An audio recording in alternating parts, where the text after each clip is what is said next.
Few moments, we'll be going live to the national nightly news. But before that, let's take a look at what's coming up later on tonight and every night on Channel 1. At 7 o'clock, it's another episode of What's Wrong with This Picture? And tonight, a group of television executives will be trying to work out why there's a cock and balls on the cheek of the Mona Lisa. That's followed at 8 p.m. by a Zors-winning documentary series, The Shape of Then, which tonight looks at the long-forgotten phenomenon we used to call outside. At 9 p.m, sit back and relax with multiple award-winning movie Electric Fever Dream, starring Lawrence Blunderclatch as Helena Canterbury Boatshoe and vice versa.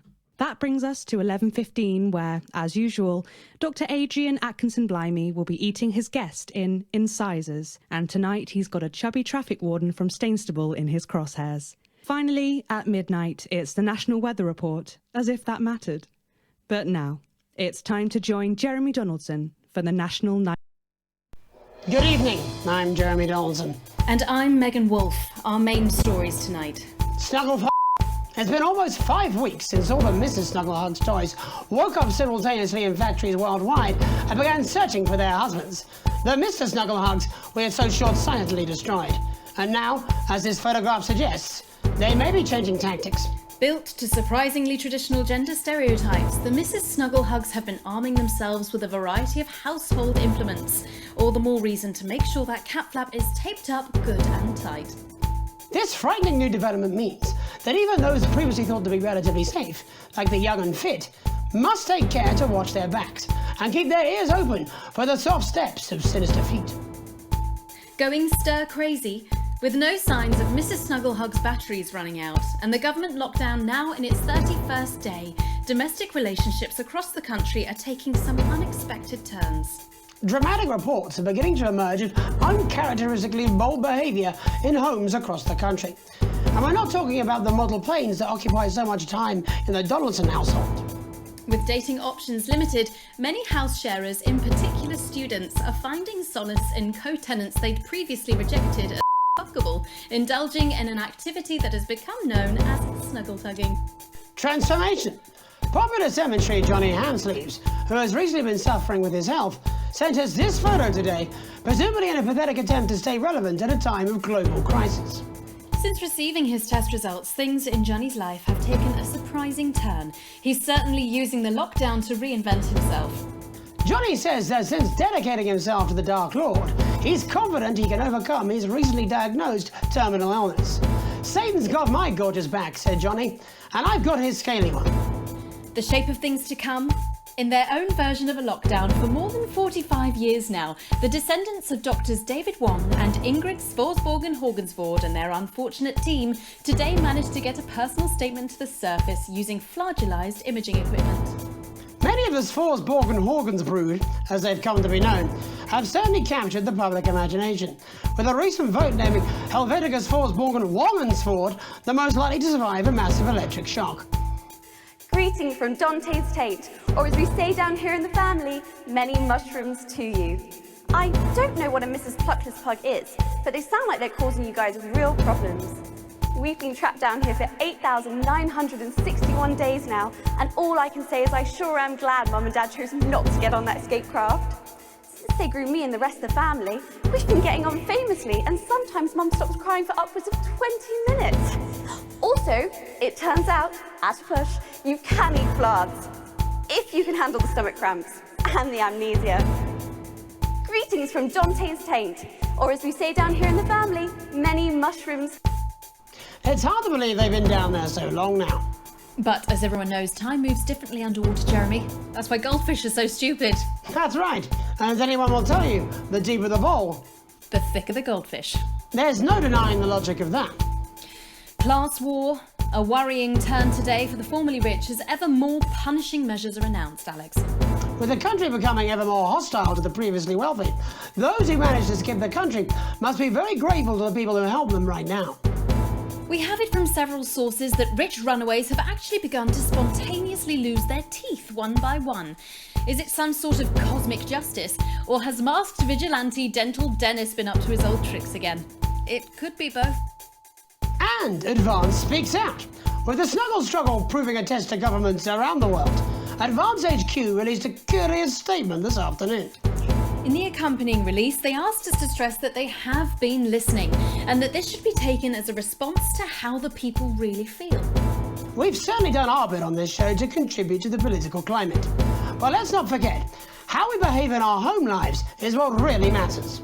Let's hope it's not just me who filled out that questionnaire, Jeremy, or we're all in trouble. Let's play that statement. Evening. Apparently, we need to have a chat about playing by the rules. So, the other night I were at my local park for research purposes, and there were a bunch of lads having a kickabout without a care in the world. And not only did they refuse to let me join in, they wouldn't even let me have a swig of their white stripe. Laughing and joking they were, like there weren't a national crisis on, until one of them little pink demons followed them home and kicked the out of their nan. So, I've got two things to say to you young, fit folk. One, stay at home. It's not for you. It's to protect your Aunt Mabel and Bill next door. And two, always share your booze with your Prime Minister. As my old man used to say, there's only two type of folk. Them who will help you across the road with the shopping, and them who will kick you in the and nick your macaroni. So don't be a pasta snatcher. Stay at home. Have a brandy. And this'll be all over before you know it. Thank you. Delectable stuff. Later tonight, Jeremy will be catching up with brave roving reporter Patrick Bannon, while I check in with two friends of the programme who find themselves stranded at opposite ends of the country. And then, in part 3, there's going to be a quiz. Presumably because there's nothing more important going on that you might like to report on if you were, say, a news programme. And in a moment, we'll both be asking Sophia Rimington how such a trusted brand can have made such a terrible manufacturing mistake. With what it describes here as help from popular psychic scientist Delia Lywell. Oh, I like her. No, you don't. Why do you do that? That's all coming up on tonight's National Nightly News.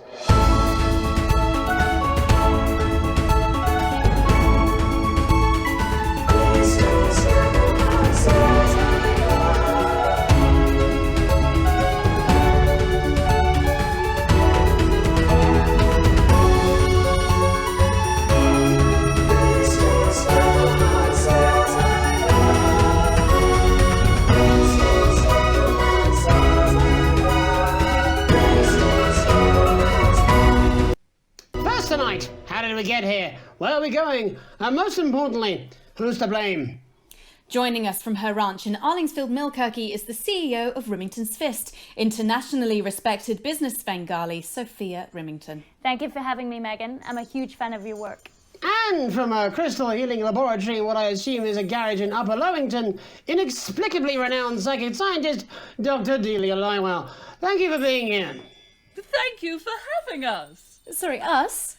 Myself and the eminent professors. Is that what you call the voices in your head? The voice seem to attract dead scientists. I don't really know why. The money? They express themselves to me through ethereal algebra and quadratic predictions. It's all very technical. No, it isn't. I concur. Miss Remington, the entire Snuggle Hugs range will surely go down as the biggest public relations disaster in history, won't it? Well, of course, that's one world record we would never have sought to claim. What can you say at a time like this? There is only one thing that can be said. I'm sorry. We're sorry. From everyone here at Rimington's Fist, but especially the dedicated inventors and world-beating engineers at Rimming Toys, we are deeply, deeply sorry. Who could have predicted that letting a child's toy learn how to love could have such unforeseen consequences? Mary Shelley? We see you, Sophia Rimington. You are preening by a metal vessel, and where you venture, you will see neither land nor sky. Is that supposed to be the future? Only the past is concrete. I remember being a child in my grandpa's workshop when he made the first dancing hangman toy.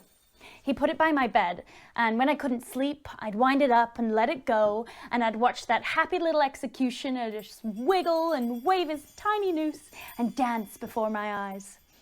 Grandpa sold thousands of them, on the quiet, obviously. and he used the money he made to found Rimming Toys, which is now just one small part of the global supermassive megacore that is Rimington's Fist. Sadly, we lost Grandpappy along the way. He died in a fire at the preschool tobacco factory, another one of his pet projects. But we never lost his spirit of invention. Yes, I'm not entirely certain what your grandfather's offensive toys have to do with the current predicament. The spirit of invention, Mr. Donaldson. The passion to create, to problem solve. And that is why I'm here today, to tell you about a brand new product we're launching simultaneously around the world from midnight tonight. We said science! Science! We hear its song on the breeze, its breath on the wind, its fart under the covers. How does she do it? Well, please, don't keep us in suspense any longer. It won't be my feature she's making up next. Rimington's Fist is proud to present Snuggle Traps. Safety and security in these dangerous times. Each box of Snuggle Traps contains 8 devices, all guaranteed to stop a Mrs. Snugglehugs in its tracks. That's enough for a small lawn or 4 window boxes. And you want to know the best thing? They're only $129.99 a box. Now that is affordable peace of mind. We see you, Jeremy Donaldson. Not now, honey, I'm mid-pitch. The best thing about Snuggle Traps is they're powered by next generation Flardinium batteries. So, however long the enemy lasts, these traps will outlast them. We see you, Mr. Donaldson. You are screaming and yelling. Your friends are crying. They fear you. And then you're gone. Oh my God, I just got chills. Did anyone else just get chills then? I think I did. I think I'd be more concerned about these traps. Quickly, before we go to the break, these appear to be attractively repackaged landmines. Aren't they dangerous, say, to children? Oh, hell yeah. These are not toys, but they're explosive fun. Sophia Rimington, Dr. Delia Lywell, thank you for joining us. When we come back, we'll be taking a look at the situation across the country tonight. Don't go away. We'll be back after these bandages.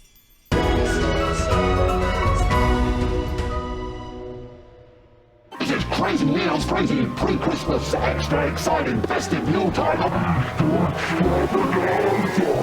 It's Crazy Neil with another chapter of how to live your life. People ask how I got started in business, and I gotta say, gerbils. Hey, man's gotta read. Back in the 60s, common parlance was geese were a nuisance, they were a pest, they were... I used to be a goose farmer. It's a rainbow of crazy fun! I'm having another misty-eyed moment. Back when I used to own a boat, I married the first Mrs. Crazy Neil. And she was an absolute stunner from the neck down. Not a lot of people know this. She liked to cook for the homeless. Unfortunately, she wasn't a very good cook. And she would chase those suckers down, and they're quite weak, because, you know, malnourishment. And I thought to myself, hey, Neil, you can't swim. When I was stranded on a desert island, she didn't make it off the island, but I got a hell of a lot of recipes for pork. Let's get crazy! You don't have to use performance-enhancing drugs to be a winner. But if you do, just make sure you don't get caught. I love you, Mom, wherever you are. We've got it, you want it, you want it, we've got it, you want it, you pay it. So if you're watching Crazy Bob, you still owe me. This one's for you.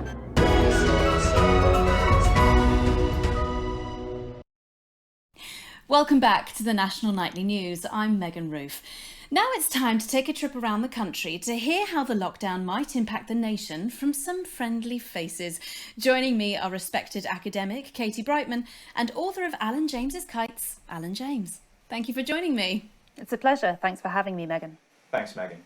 It really is a pleasure, Katie. I enjoyed our little heated encounter. I wish I could say the same. So first off, Katie, how are you coping? I'm holding up okay. The lockdown directive was so sudden that, like many people, I haven't been able to get home. Oh no, what happened? I was staying at a hotel after an international policy convention, and we had a particularly heavy night out. You know what economists are like. Notoriously hate splitting the bill. And I overslept, and as you can imagine, I've been here ever since. But there are certainly people much worse off than me. Exactly. My tour has been cancelled indefinitely, and I've had to refund every single ticket, even the cheap seats. Oh, Alan, I'm so sorry to hear that. Yeah, people are being quite rude about it. They don't seem to realise I've already spent it filling the beach house with beef. The crisis claims yet another victim. So, this is just a reminder that my book, Alan James's Reich, is now available in paperback. Unbelievable. What was that? You're unbelievable.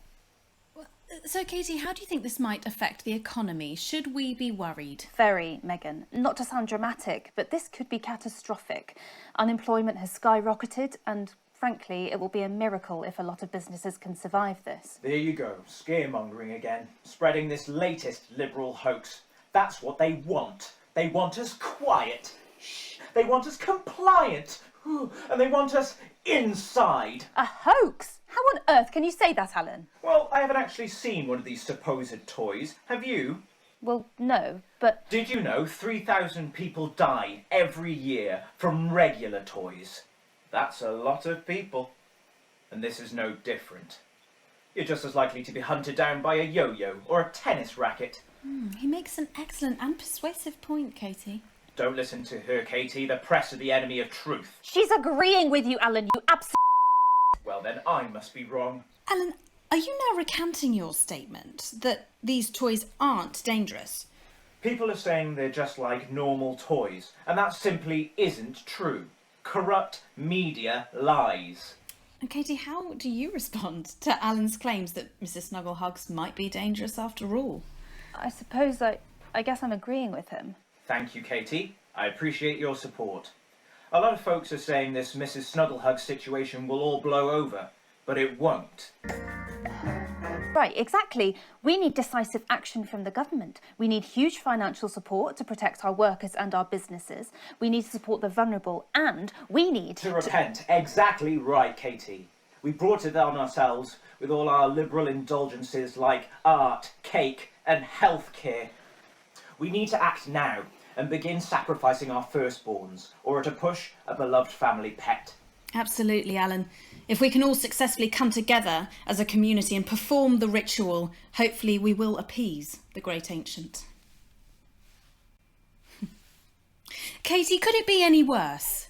Luckily, over the past few years under Advance, they've invested heavily into health, so the system can actually bear the strain. Is it lucky that the Llama Lords have unleashed a horde of man-made monsters on its own people to conceal the enemy within? Will you just stop? The Global Alliance of Fish People are amassing an army amassing an army to kidnap our children.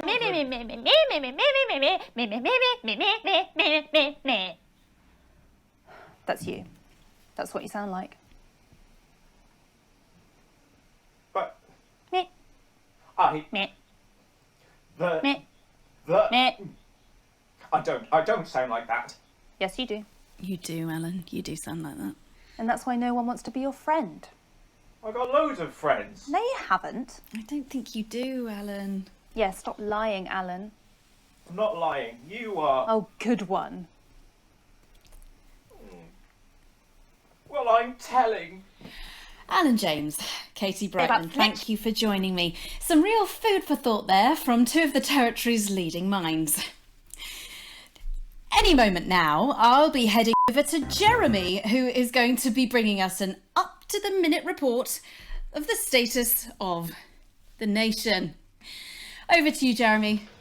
Thank you for what I'm sure was a reasonable debate which really contributed to the national conversation. Next, out on the streets, someone who's always doing exactly that. It's Patrick Brannan. Are you there, Patrick? Hello, Jeremy. Yes, hello, I'm here. I'm here live. Apologies for the quality of the broadcast today. Couldn't find any cameramen or women brave enough to come and join me, so I'm out here on my own. Right, and can you tell us what it's like out there? Yep, I can. It's as you can see behind me, the streets are currently completely deserted. But my question, Jeremy, is just how long? I mean, could there be danger lurking just around the corner, waiting to end the fledgling career of this young, promising journalist before his full potential is even realised? Will he die, underappreciated by management, and frankly, if you ask me, very, very much underpaid? I don't think there's any danger of that, Patrick. What's that on your jacket there? Oh, that's actually a sponge. What I've done here is made a snuggle-proof jacket, Jeremy. The network didn't bother sending me any PPE, so I've been forced to improvise. In fact, showing the sort of resourcefulness that would make me an ideal candidate for, I don't know, for example, an anchor position starting whenever they'd like. From your point of view, Patrick, just how safe are our streets? Not safe at all, Jeremy, not safe at all. I'd recommend people staying inside, following government advice and not putting themselves at any risk at all. Unless, of course, like me, it's for groundbreaking journalism reasons. Mm-hmm. And just where are you, Patrick? I'm in the street, on the street. Which street? I think I'm struggling to hear you, actually, Jeremy, there. Which street? Which street are you on? Oh, which street am I on? Oh, God. I'm just looking for a sign. There it is. I'm on Bannon Avenue. Bannon Avenue? Yep. Bannon Avenue. Yeah, no, I can hear you fine. Yep, I'm on Bannon Avenue on the sign, it says there. Like Patrick Bannon?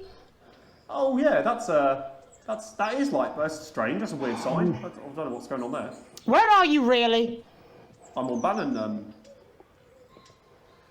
Alright, fine, I'm not on Bannon Avenue. I'm at home, to be honest. Alright, fine. Well, I'm in my bathroom, technically, but, you know, I couldn't face it, to be honest, mate. It's, you know, it's terrible out there. I don't want to go outside. They're everywhere. I'm sorry for lying. We don't expect any less of you, Patrick. Can you hear that sound? What the hell's that? I can, yes. I'm no expert, Patrick, but it sounds unmistakably like a tiny fist tapping on your door there. Oh, Jeremy. Oh. Perhaps there's a small queue of tiny fists, each wielding a different gendered household implement, bashing the heads of lying little roving reporters. No, you're lying, aren't you? Oh. Listen to me, you. If you're out there, just to piss off, you little snuggle. I'm too talented to die. Oh, what the hell? Okay, it's fine. It's fine. Oh, God. Don't worry, Patrick. I'd say you've got a few seconds before they break their way in there and finish you off. Calm down. Calm down. Oh, God, I can see you, Jeremy. I can see you. No, they're bulging your eyes. Oh, God, no. What do you see, Patrick? I see only the devil. I see only Satan. Oh, God, no. They're coming to me. They're coming after. No, you.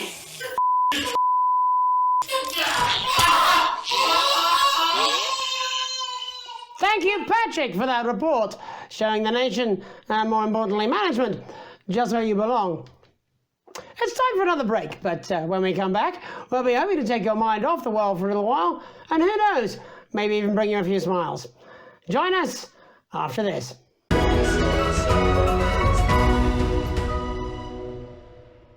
Push yourself to your absolute limit with Occupational Hazards, the exclusive new collection. Subscribe today and every week we'll send you a workplace accident you'll never forget. From the classic trip and fall to the unparalleled heights of gross negligence, this limited edition set really does have it all.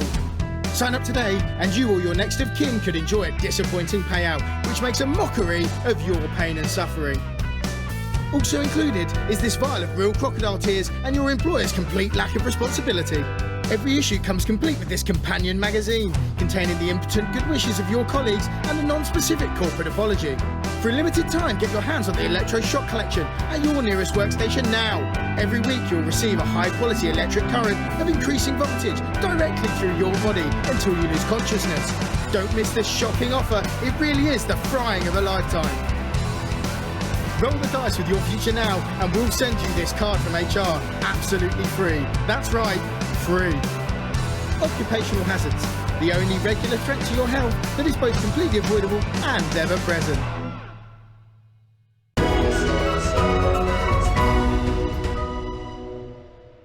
Welcome back to the National Nightly. Well, welcome back anyway.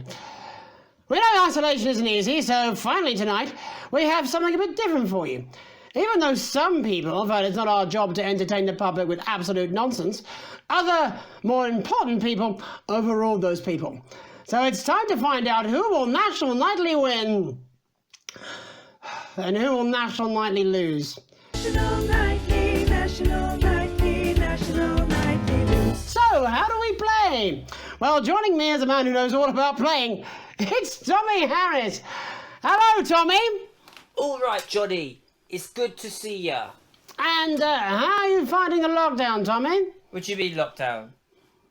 The enforced isolation of everyone in the country. Ah, yeah. I think I heard about that, actually, yeah. You're in bed, Tommy? Yeah, you called during nap time, so... Of course, that's my fault. So, why don't you tell us how the game is played? Well, it's pretty simple, Jeremy, you sausage. I'm going to ask contestants from around the territory 3 questions about what else? Yours truly.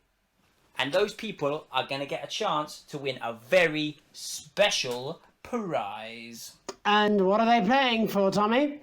Drum roll, please. Jeremy. Oh. Thank you. This. Is that... What is that? It's my athletic support, Jeremy. Oh. But I've signed it, so... Oh, well then, what a fantastic prize. Have we got anybody waiting to win this once-in-a-lifetime prize, Jimmy? I believe we have Angie on the line. How do you feel about winning this man's old pants, Angie? I've never been so excited, Jeremy. And can I just say, I love you. Both of you. Well, you've said it now, haven't you? Oh, Angie, I love you. In a way. Tell us about yourself, Angie. Well, what can I say? My name is Angie. Always has been. I'm a human woman, and my dental hygiene has been described as acceptable. Brilliant! Right, well, shall we get this shambles underway? Absolutely, John. Can I get 30 seconds on the clock, please? We haven't got a clock. Yeah, I did ask for a clock. So... Well, why don't you start, and I'll stop you when it inevitably becomes unbearable to watch.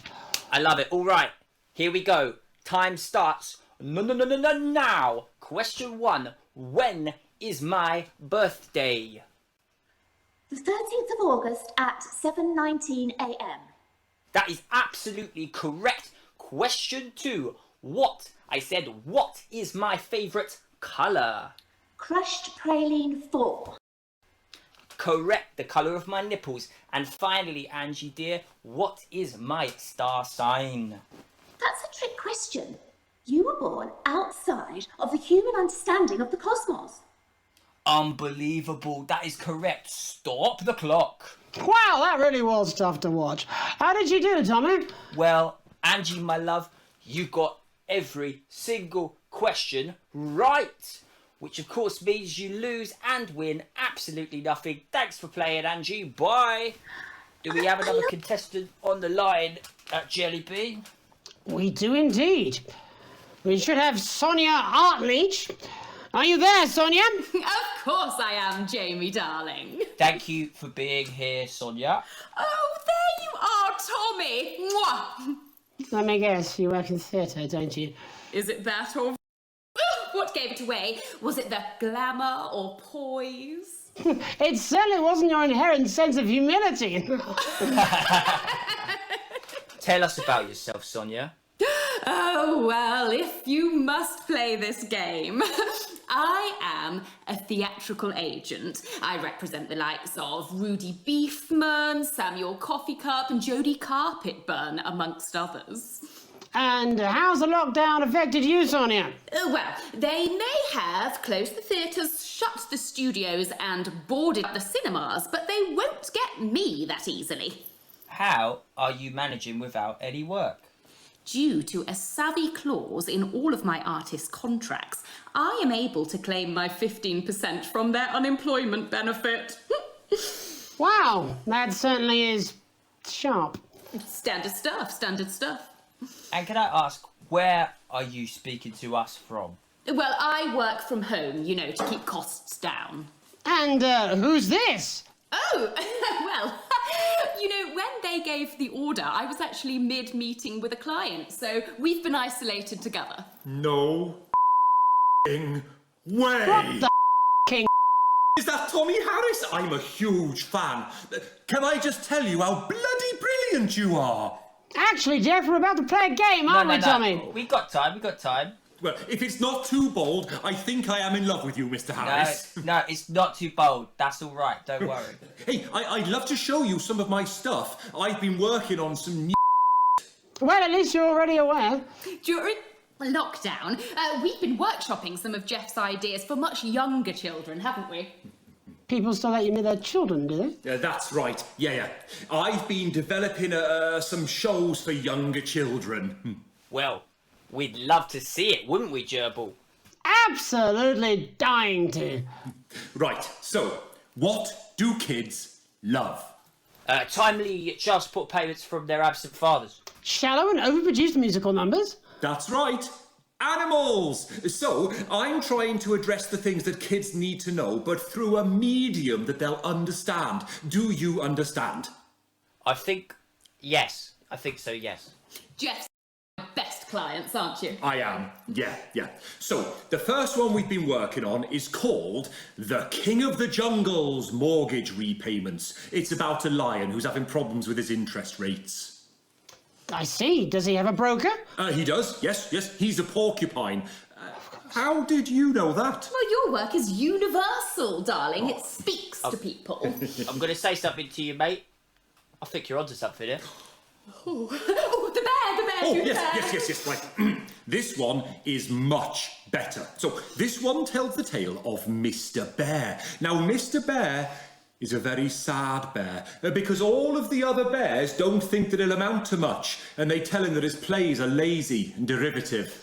I think you're onto something there. Now, Mr. Bear is a tragic figure. Picture this. He's at his lowest ebb. The trees are closing in. He can't even face his salmon, can he? No. But then he meets someone that will change his life forever. This gripping. That's right.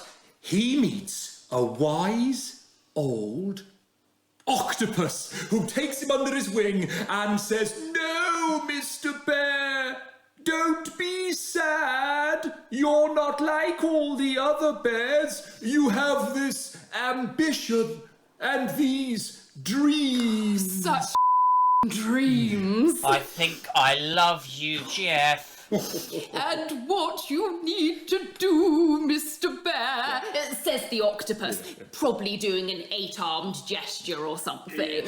What you need to do to find happiness in this crazy old forest is you need to set yourself more realistic goals. It's called Mr. Bear Lowers His Expectations.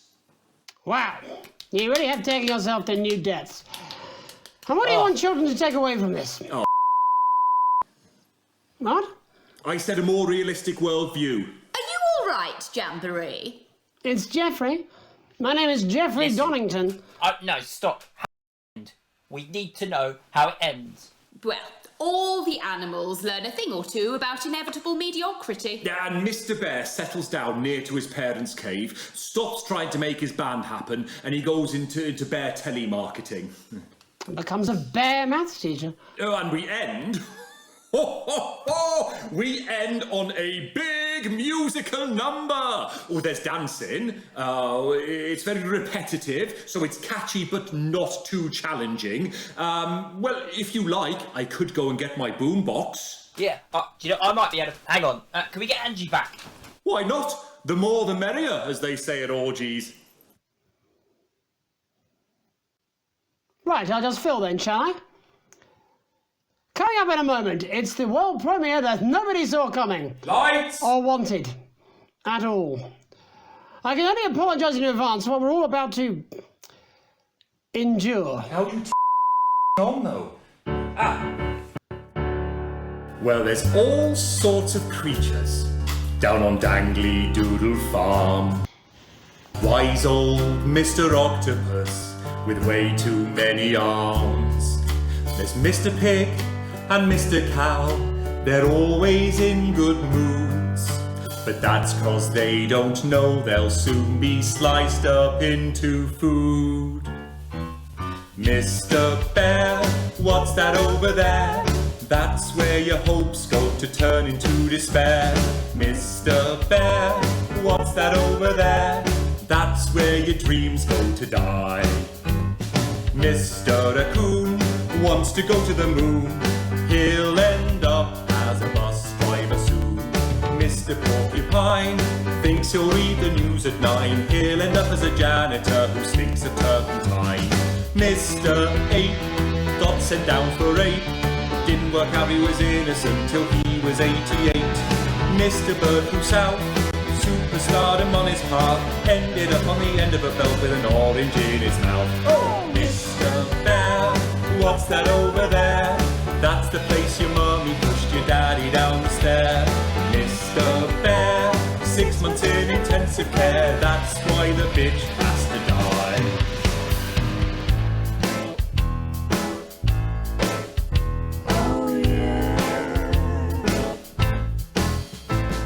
The farmer thinks the dangly doodle creatures are asleep, but Mr. Bear's a swinger like the pigs and cows and sheep. He visits every pen and sty and always brings the fun, and jerks off Mr. Quackington, who's always first to come. He fingers Mr. Badger's bum and Mrs. Donkey's quim. Then he frogs with Mr. Chicken till they both are quite done in. Then he runs around the farmyard trying to shove it where it fits, and ends the night by porting over Mrs. Badger's tits. There's never a dull moment down on Dangly Doodle Farm, kids. Mr. Bear, what's that over there? That's the sound of maggots growing underneath your hair. Mr. Bear, what's that over there? That is your friends in a pie. Yum, yum. Mr. Bear, what's that over there? That's a giant spider in the shoe you want to wear. Mr. Bear, what's that over there? That is the end that is nigh. That's where your friends go to lie. That's how you'll scream when you die. For what I'm sure is bound to be a classic of children's entertainment. Let's see how it's... About the news tonight, I just wanted to spend a moment talking to you directly. A final thought, if you will, just for you, Alex. You see, I know you think it's gotten complicated back at the old... There's something you should know. You like to think you've got only rule, that feelings have cooled, and you're just ridiculed. You think you're even-handed, but there's nobody fooled. You clearly love your daughter more. You like to think you've got it under control. Well, if that was your goal, you better re-roll. Did you have a few too many at the watering hole? You clearly love your daughter more.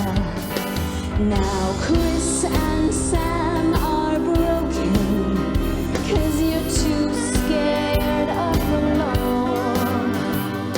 And Charlie's getting angry, locked behind his bedroom door.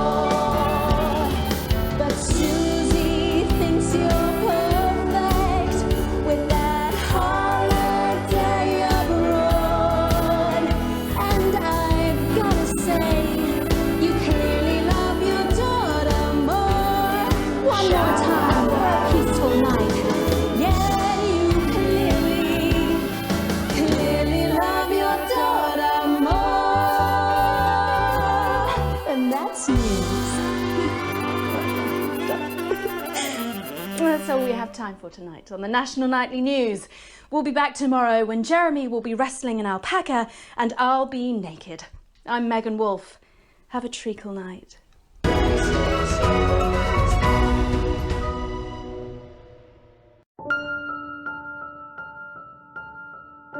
We know times are hard. We know that you're scared. But now, more than ever, even though we're apart, we want you to know it still matters how you look. Loads, actually. To the distant divas and the isolation idealists, the healthcare heroes and the lockdown lovers, we say you're still aging, possibly more so. We need to come together, every single one of us, and do the right thing. Keep buying our products. Eye of the beholder, because you'll have to go out in public eventually.